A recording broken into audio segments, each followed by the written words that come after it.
कन्या पूजन करते समय रखें इन बातों का ध्यान, एक भी गलती कर देगी 9 दिनों की पूजा का बंटाधार। आज नवरात्रि का 8वां दिन यानी महाअष्टमी की तिथि है। अष्टमी तिथि पर मां दुर्गा की 8वीं शक्ति महागौरी की पूजा की जाती है। हिंदू परंपरा के अनुसार कुछ लोग नवरात्रि की अष्टमी को और कुछ लोग नवमी को मां दुर्गा की विशेष पूजा और हवन करने के बाद कन्या पूजन करते हैं। कन्या पूजन के बिना नवरात्रि की पूजा अधूरी मानी जाती है।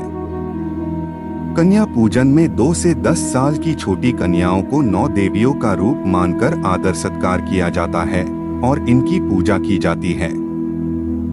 अष्टमी के दिन कन्या पूजन करते समय कुछ बातों का ध्यान रखना चाहिए। आइए जानते हैं कि इस दिन किन बातों का ध्यान रखना चाहिए जिससे मां की कृपा हम पर बरसे। मां भगवती से अपनी हर मुराद पूरी करवाना चाहते हैं तो कन्या पूजन के दिन ये गलतियां नहीं करें। कन्या पूजन मुहूर्त। अष्टमी तिथि पर कन्या पूजन के लिए श्रेष्ठ मुहूर्त सुबह 10:15 से 12:15 तक रहेगा।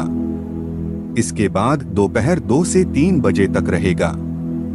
नवरात्रि की महाअष्टमी 22 अक्टूबर, महानवमी तिथि 23 अक्टूबर को है। कन्या पूजन में न करें ये गलती। कन्याओं का न करें अपमान। अगर आप कन्या पूजन कर रहे हैं तो इस दिन किसी भी बच्ची से बुरा नहीं बोलें और उनका अपमान न करें।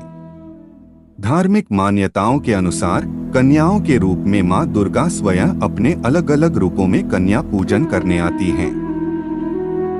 लहसुन प्याज नहीं। अष्टमी और नवमी के दिन कन्याओं के भोजन में लहसुन प्याज का प्रयोग बिल्कुल न करें। नवरात्रि में लहसुन प्याज का सेवन वर्जित बताया गया है। कन्या पूजन के दौरान छोटी बच्चियों को माता रानी का रूप माना गया है। झूठा भोजन न खिलाएं। अष्टमी और नवमी को कन्या पूजन किया जाता है। इन दिन कन्याओं को भोजन कराने से पहले झूठा न करें। मां का भोग लगाने और कन्या भोजन के बाद ही किसी दूसरे को भोजन कराएं। भेदभाव नहीं करें। इन दिन इस बात का खास ख्याल रखना है कि कन्याएं मां का रूप होती है। इनके साथ किसी तरह का भेदभाव बिल्कुल न करें। मां की कृपा आप पर बरसेगी अगर आप सभी कन्याओं के साथ भेदभाव नहीं करेंगे। इस उम्र की कन्याओं को भोजन। कन्याओं की आयु 2 साल से ऊपर और 10 साल तक होनी चाहिए। कन्या पूजन के समय इनकी संख्या कम से कम 9 होनी ही चाहिए। कन्या के साथ एक लड़के यानी बटुक को बिठाने की भी मान्यता है।